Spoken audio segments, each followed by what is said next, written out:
안녕하십니까. 인생성형가 정영기입니다. 자녀와 어릴 때부터 웃고 우는 그런 아버지가 되는 거 참 어렵습니다. 동고동락.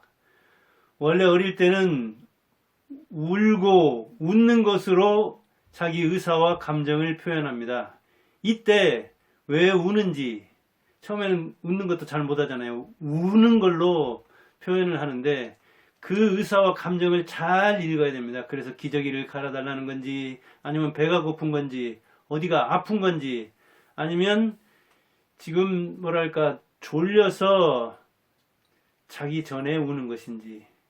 그런데 그 아이의 감정을 잘 못 읽으면 엉뚱한 대답을 하는 수가 있는 거죠. 배가 고픈 사람한테 뭐랄까요, 기저귀 쳐뒀는지 똥오줌 쌌는지를 확인하는 그런 식이 되면은 아이의 그 감정을 잘 못 읽어서 아이는 부모의 대응에 만족을 못 하게 되죠.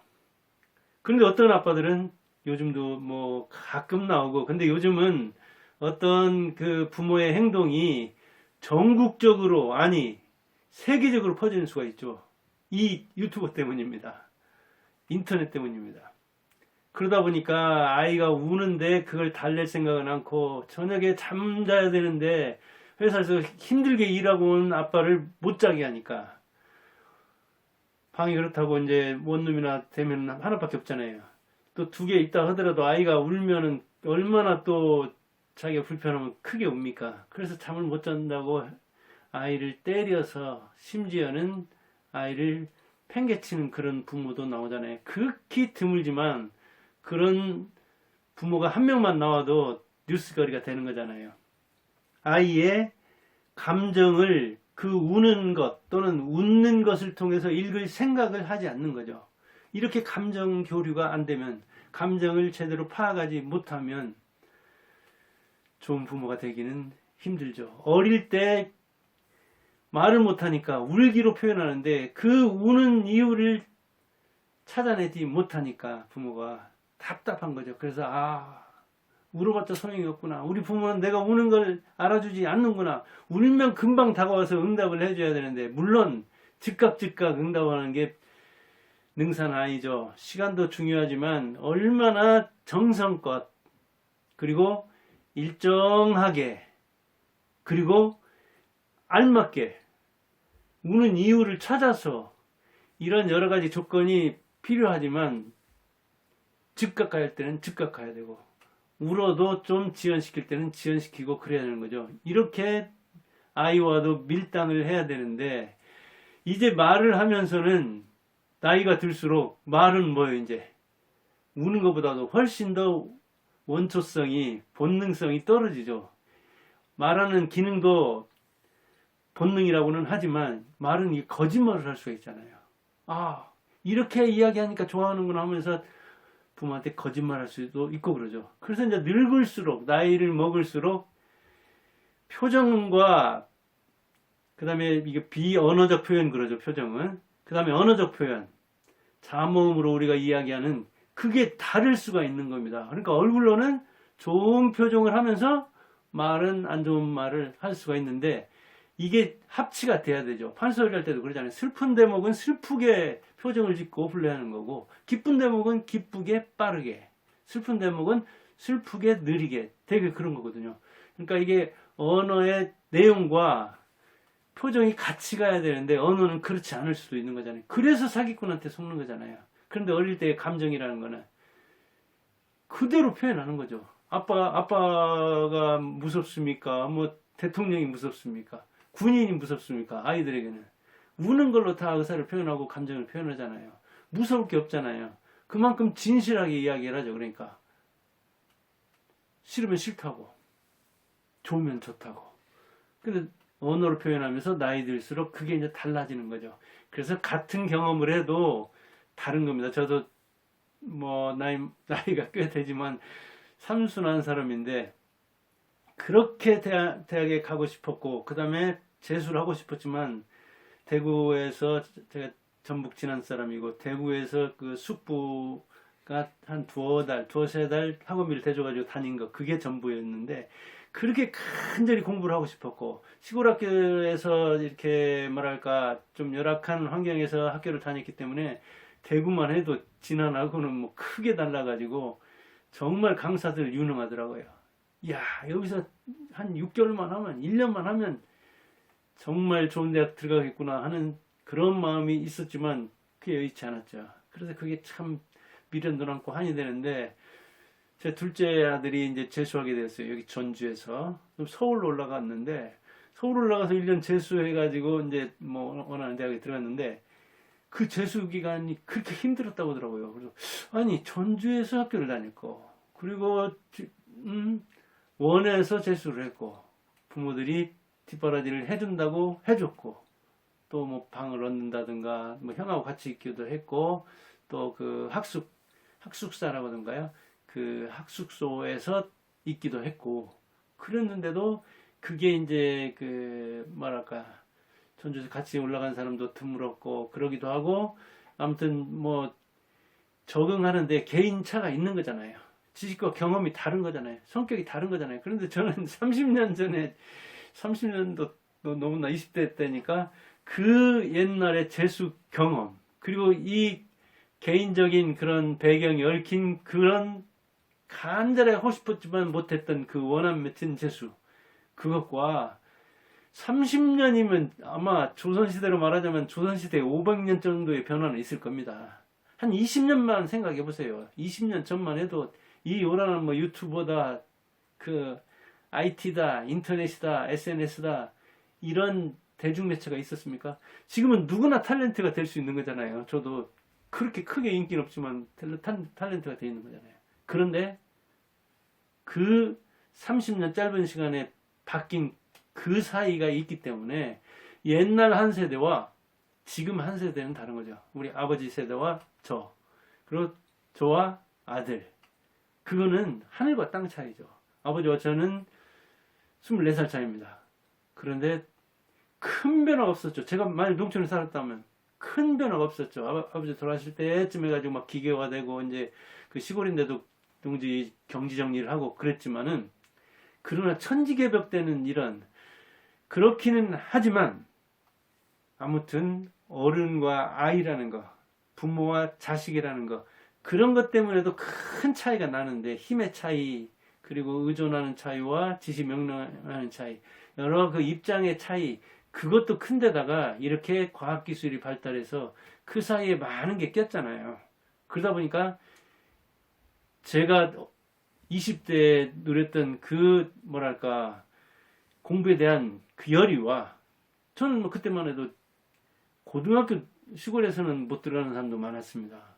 그런 차원과 제 아들이 누리는 고등학교, 그때는 아마 90% 이상이 고등학교 갔을 거예요. 대학도 뭐 7, 80%가 가고, 우리 때는 한 20% 안팎? 그러니까 차원이 다른 거죠. 고등학교도 대학교도. 그리고 개인적인 차원도 다르고요.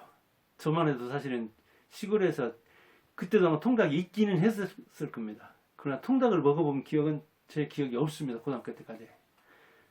우리 두 아들 아마 고등학교 졸업할 때까지는 일주일에 한 마리 내지 2주에 한 마리는 적어도 먹었을 겁니다. 저는 통닭이 어떻게 생겼는가도 모르는 세대. 30년 떨어진 두 아들은 통닭을 일주일에 한 번꼴로 거의 먹는 세대. 그니 통닭에 대한 인상이 같겠습니까? 그러니까 의사표현이나 감정표현이나 이런 것들이 개인적 차원 때문에도 사회문화적 차원 때문에도 다른 거거든요. 그런 자식을 조선시대에 조상이 와가지고 상대한다. 아마 그렇게나 해야 우리 내 몇십 대 손, 이 후손은 어떤 생각을 할까? 마치 어린아이가 울 때 그 어린아이의 표정을 보고 이것도 갖다 줘보고 저렇게도 반응해보고 그러면서 찾아가듯이 자녀들이 무슨 이야기를 해도 받아주고, 그리고 이야기를 안 하더라도 표정을 읽어서 대응을 해야 되는데, 그 감정에 고민을 해줘야 되는데, 아들 재수하는 것도 무슨 고민이 그렇게 많아가지고 그게 어려웠냐 하는 생각이 제 입장에서 해석한 거죠. 그러나 저는 조선시대 사람 같은 사람이어서 그걸 이해를 못했던 거죠. 아무리 이해하려고 해도 먼저 갔다고 해가지고 먼저 남자의 길로서 군대도 갔다 오고 재수도 했다고 해서 자녀들이 그러리라고는 자기가 살았던 시대하고 같으리라고는 상상도 하지 말아야 하는 겁니다. 이렇게 정서에는 기능이 많은데 남자들은 그런 정서를 읽지 않고 억압하려고 하고 그리고 지시 명령해서 거기에 따라오게 하려고 하니까 자녀들이 특히 아들들이 싫어하는 거죠. 물론 딸들에 대해서는 뭔가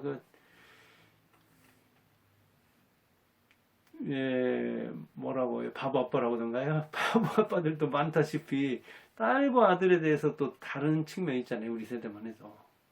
그러니까 딸의 그런 뭐랄까 그것은 마치 자기가 연애할 때 부인에 대해서 잘 보여가지고 점수 달려고 했듯이 그러나 아들의 삶은 자기가 먼저 남자의 일생을 산다고 생각해가지고 이해하려고 하지 않는 마치 자기가 앞에 걸어왔으니까 전부 다 아는처럼 어떻게 지금 군대하고 제가 군대 생활했던 70년대 말을 80년대 초 그때하고 같겠습니까? 같을 수가 없죠. 사람이 다른데.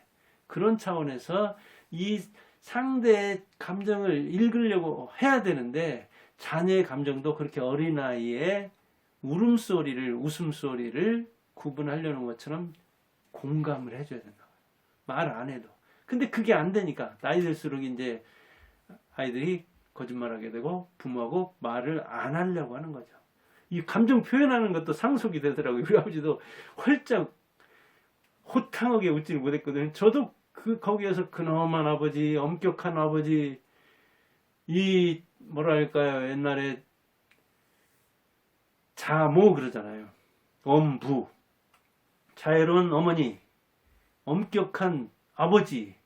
아니 게 우리 아버지 그랬다고요. 그러니까 저도 거기에서 감정 표현하는 걸 제대로 못 배웠다고요. 그러니까 크게 웃지를 못해요. 심각하게 항상 있지. 그러면 저만 그러나 제 자녀도 그래. 둘 중에 하나는 좀 괜찮은데 큰 아들은 저 비슷해요. 이렇게 표정이나 이런 게. 제가 대드리면 그래서 학원 할 때나 학교에서도 수업할 때도 웃으려고 막 하는데 이게 웃는 것도 참 우세할 때 우세하는 거잖아요. 그런 정서 표현도 상속되는 측면이 있기 때문에 이렇게 좀 뭐랄까 얘기 안 해도 표정만 가지고도 알 수 있어야 되는데 언어로도 모르고 물어보면 오히려 제대로 얘기를 안 하죠. 제대로 이야기를 하면 분들을 못 건드리는 수가 많으니까요. 이렇게 나이 들수록 그러다 보니까 감정 표현하는 능력이 더 떨어져 가지고 이 웃으면 움직이는 근육이 굉장히 많은데 이게 웃지 않으니까 태화가 돼 가지고 그리고 늘 찡그리고 욱하고 화내고 그런 게 화내는 그런 뭐랄까요 근육은 발달해 가지고 그냥 자연스럽게 습관적으로 이렇게 화는 내는가 하면은 웃는 것은 웃어야 할 차례에서도 화통하게 웃지 못하는 그래서 그 모습을 다른 사람이 보면 좀 웃는 것도 아니고 우는 것도 아닌 그런 표정을 지을 수가 있는 거죠. 그래서 이렇게 감정 표현하는데 이 아버지와 아들이 상하관계로 있는 이 유교적 문화, 사회 문화적 배경 이게 집에서는 잘 웃는다더라도 밖에서는 이제 또 너무 그렇게 해프게 웃으면 특히 남자들은 그걸 싫어했잖아요. 또 그래서 우는 것도 남자답지 않다, 웃는 것도 남자답지 않다. 그럼 어쩌란 말이에요. 그러다 보니까 이 진짜 생명을 보존하는데 기묘한 분노만 남고 거의 다른 감정 표현하는 기능은 퇴화됐다고 하잖아요. 안 쓰면 퇴화되는 거잖아요, 원래. 그런 차원에서 이 유교적인 상하관계라든가 이른바 장유유서 오죽하면 친하지 않으니까 부자 유친 아버지와 아들은 친해야 된다고 했잖아요. 그런데 상하로 돼 있으니까 그리고 아버지한테는 뭔가를 여러 가지 의존해야 되니까 친할 수가 없는 거거든요. 친구처럼 친하면은 이를테면 제 3자가 볼 때 엄마가 볼 때도 이상하고 다른 사람이 볼 때도 쟤들은 그냥 뭐 완전히 콩가루 집안이구만 애들도 없구만 이렇게 얘기할 수가 있는 거잖아요. 그래서 우리는 그렇게 남자답게 사는 것은 감정을 절제해야 된다. 그래서 감정을 경시하고, 유교에서는 수양을 중시하고 이성을 중시하는 거잖아요. 그러다 보니까 절제할 줄 알고 인내할 줄 알지만 감정을, 이게 이성적으로 표현하는 것, 그 다음에 그걸 논리적으로 표현하는 것, 그것을 중시했던 것이지, 감정을 표현하는 것은 되게 싫어했죠. 그건 눌러야 된다. 그것은 이렇게 승화시켜야 된다. 참아야 된다. 절제해야 된다. 그러다 보니까 이게 이제 눌렸던 것이 한번 풍 터지는 날은 문제가 생기는 거예요. 근데 특히 집에서 약자. 누구예요? 자식이죠. 아내죠. 딸은 직접 대결자 아니고, 그러다 보니까 봐주는 측면이 있는데 아들한테는 더 엄격하려고 하죠. 왜? 또 다른 나로 생각해가지고 내가 못 이뤘던 그 원한까지도 이루어지기를 바라는 측면이 있고, 그리고 남자의 인생에 대해서 잘한다고 생각해서 자기가 부모한테 당했달까요? 배웠달까요? 그대로 하는 거죠. 또 제가 이 감정 표현하는 거 하나도 상속을 받았듯이, 그러다 보니까 자녀와 함께 이 동고동락하는 게 힘든 거예요. 자녀들이 고민을 그런 걸 가지고 고민하냐, 남자 새끼가, 사내 새끼가 이렇게 하면서 그 감정을 읽을 생각도 않는 거죠. 그러니까 이제 몇 번 시행착오를 겪으면서, 우리 부모한테는, 우리 아버지한테는 무슨 이야기를, 이 여린 정서를 표현하는 것은 오히려 그건 혼나는 길이구나. 어릴 때부터 그게 이제 몇 번 체득되면 다시는 말하라고도 안 쳐. 말해봤자 분전도 못 추리는데 말을 하겠습니까? 그런 차원에서 자녀와 함께 울고 웃는 동고동락하는 사람이 돼야 되는데, 자녀를 마치 내가 대할 때는 내가 조선시대에서 온 사람이다. 근데 조선시대 사람이 와서 이 자녀를 대할 때는 어떻게 해야 되는가? 그런 정도 차원으로 딴 이 세계에서 온, 그렇게 해서 이 자녀에게 오히려 신비감을 갖고 자녀에게 배운다는 자세로, 자녀의 말을 듣는다는 자세로 경청하는 거. 그럴 때 감정이 이렇게 통하는 거잖아요. 자녀의 말만 듣기만 해도 함께 울고 웃을 수 있는데, 네가 뭘 한다고, 네가 지금 속이 편해가지고 그런 고민하는 거면, 그러면 이제 자기 감정 표현을 할 리가 없는 거죠. 예, 그런 차원에서 자녀의 말을 들어야 되는데, 마치 어릴 때 어린아이가 웃으면 그 표정을 보고 저게 무슨 말 하는 건가, 왜 뭐가 불편해서 저렇게 호소를 하는가 하는 그런 자세로 성인 자녀도 본다면은, 죽을 때까지 자녀를 그런 자세로 본다면은 아마 같이 울고 웃을 수 있을 거예요. 사실은 그 죽을 때는 그런 게 생각나는 거잖아요. 저도 큰아들 그 연평도 그 휴가가 막혔을 때, 둘째 아들하고 이렇게 아내하고 3명, 4명이 거기서 뭐 1박 하지도 못했는데 낮에만 면회하라는, 그래도 거기서 나는 그때 뭔 얘기했는가는 잘 몰라요. 그렇긴 하지만 그렇게 가족이라고 해가지고 그렇게 면회하기 힘들었는데도 일단 완전 문장을 하고 온 아들과 함께 전시 면회하듯이 그게 생각나는 거예요. 그때 통닭 먹었던 거, 그런 것들이 정인 거죠. 그렇게 뭔가 울고 웃었던 그때가 기억나는 거죠. 혼날 때 기억나는 게 아니에요. 자기가 새록새록 정이 우러나도록 했던 그 시절, 그게 생각나가지고 어찌 보면 고비도 넘길 수 있는 거잖아요. 예, 그런 차원에서 아빠로서 자녀와 처자와 동고동락하자, 그런 이야기를 해봤습니다. 감사합니다.